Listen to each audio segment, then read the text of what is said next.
Salut à tous, bienvenue dans cette nouvelle vidéo. On va évoquer l'actualité du Paris Saint-Germain avec ce nouveau feuilleton Kylian Mbappé saison 4. Nono est avec nous, salut Nono.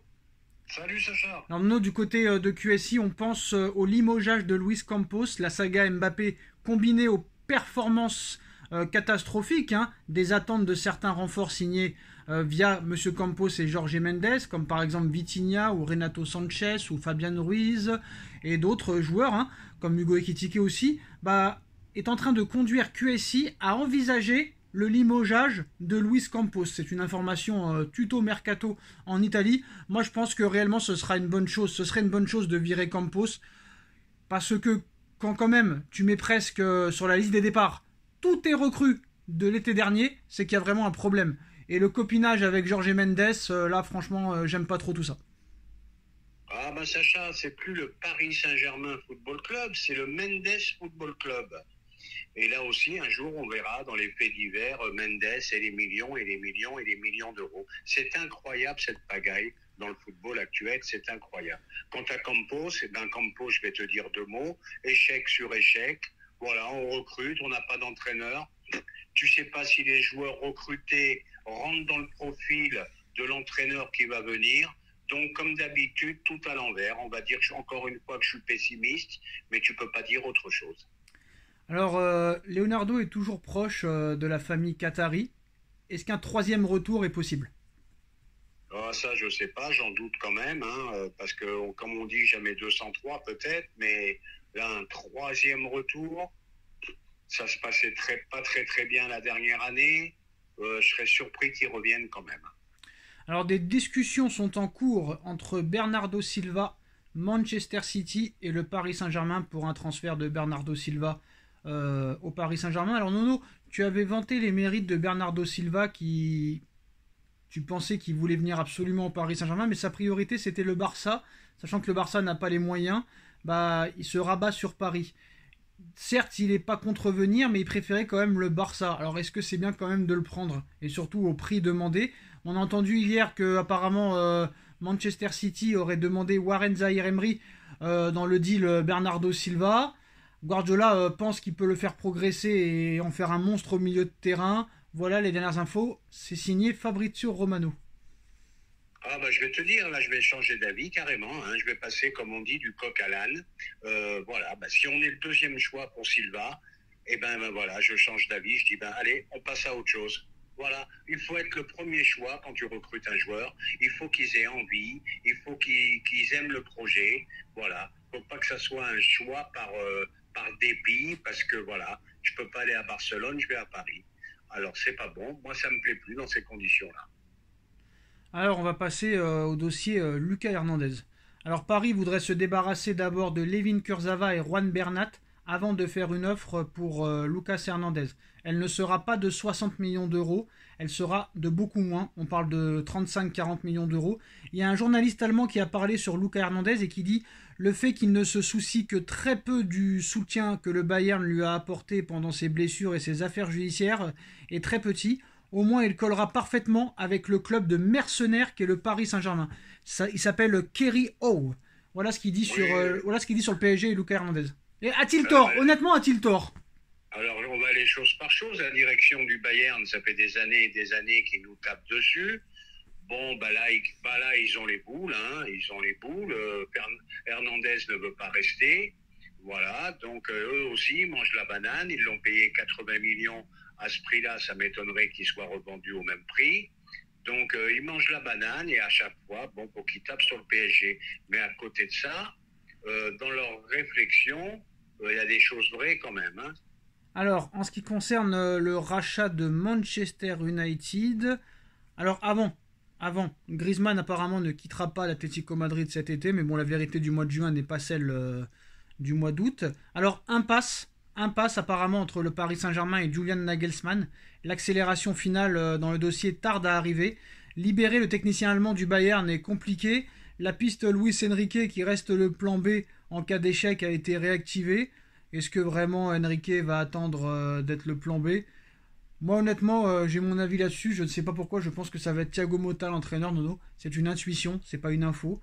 Mais le dossier entraîneur est compliqué, sachant qu'il y a presque 5 ou 6 joueurs qui vont déjà signer sans l'accord du nouveau coach. Donc Paris est en train de faire un mercato sans entraîneur. Et ça, c'est pour moi la première désillusion qui annonce une mauvaise saison l'année prochaine. Mais bien sûr, c'est ce que je viens de dire auparavant.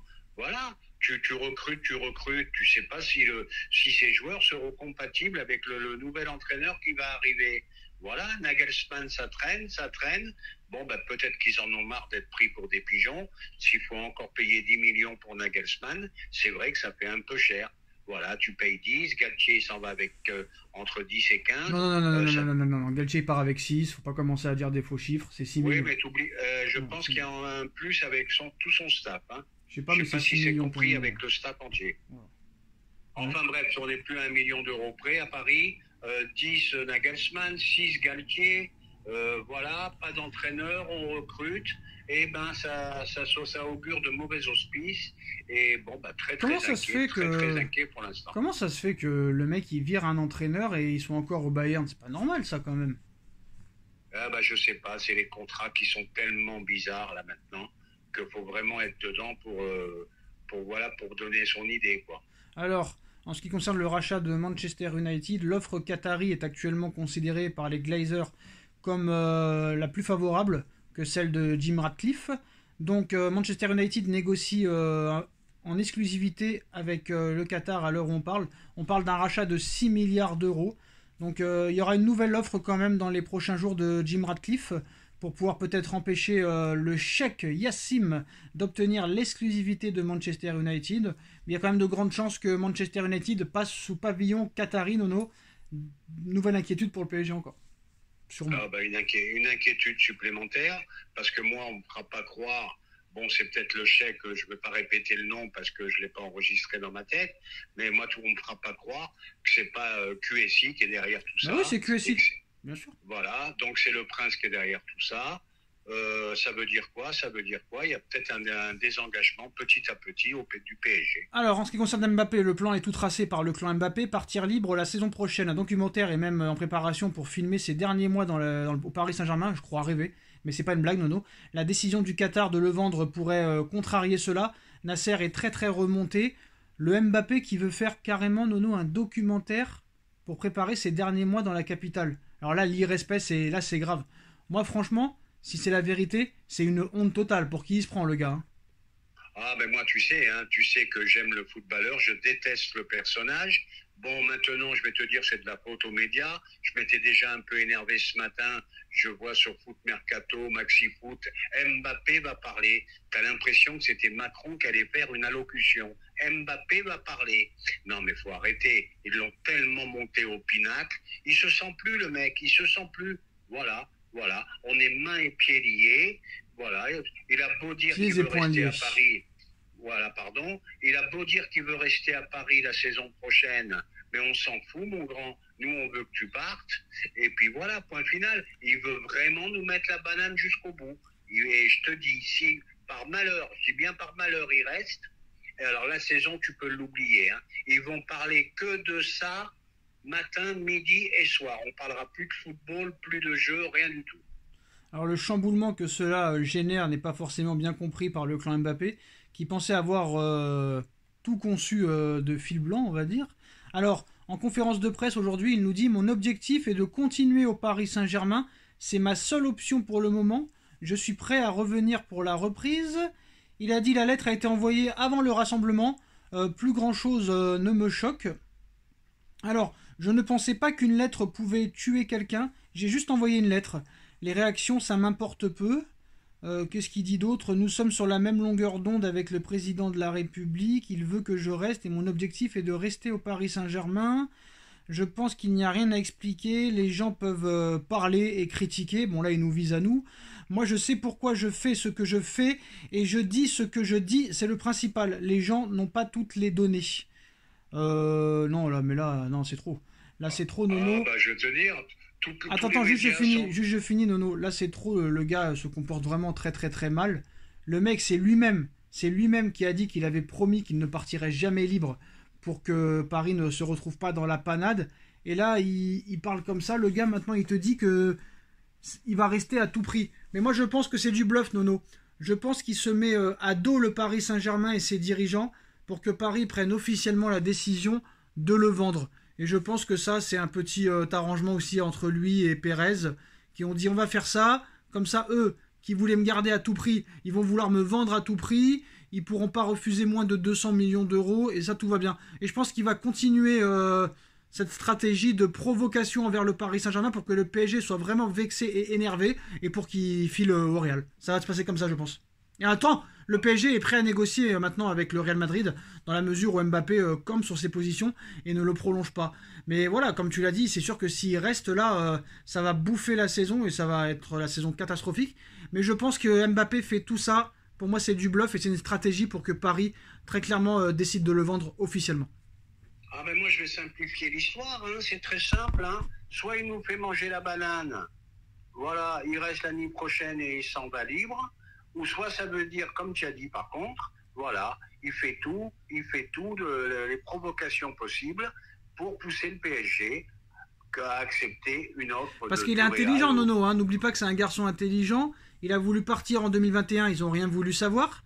En 2002, ils ont fait tout leur possible pour le prolonger. Bah là, le gars, c'est simple. Il a dû se réunir avec son clan, avec ses agents ou avec son avocat, tout ça. Ils ont dû se dire, on va faire une nouvelle stratégie. Fais-leur croire que tu veux rester, mais que tu veux partir à la fin de ton contrat pour qu'eux, ils se retrouvent dans la merde et qu'ils soient obligés de te vendre. Je pense que c'est ça, ce qui est en train de se passer, c'est ça, exactement. Ah bah, de toute façon, c'est lui qui décidera. Hein. C'est lui, dans cette histoire-là, c'est lui le patron. Malheureusement, c'est plus les dirigeants, c'est lui le patron. Il veut rester, il restera. Voilà. Il partira libre. Et ben, tant pis pour nous. On n'avait qu'à pas tout lui donner tous ses pouvoirs. Voilà. Mais Paris est fautif, Nono, aussi. Paris est fautif. Tu le prolonges sans option. Enfin, si tu voulais le prolonger jusqu'en 2024, bah, tu fais 2024, tu fais pas 2024 plus une année. Mais tu sais qu'on et en plus, tu prends la photo, Nono. Et en plus, tu prends la photo l'année dernière. Tu prends la photo avec le maillot 2025, alors que tu sais qu'il bien sûr, mais tu sais qu'on est les spécialistes de se faire de se faire troncher. Excuse-moi, je deviens vulgaire. Non, c'est ça. T'as le maillot 2025, t'as sa mère. Bon, ta mère, je me demande ce qu'elle fait là. Patronne du PSG. Bah, elle est agent maintenant, t'as vu, elle est agent de Ryan Cherki et tout ça. Elle va être agent, alors, elle est agent maintenant, t'as vu, elle est agent de Cherki, elle est agent d'autres joueurs aussi. Bah alors ça sera le compagnonnage, le copinage de plus en plus. Qu'est-ce qu'elle connaît au ballon, cette femme? Je suis désolé, moi, j'ai rien contre elle, mais qu'est-ce qu'elle connaît au ballon? Voilà, j'en ai marre. Et puis arrêtez avec l'intelligence d'Mbappé. Il est hyper formaté, il est hyper conseillé. Allez, faut arrêter avec tout ça.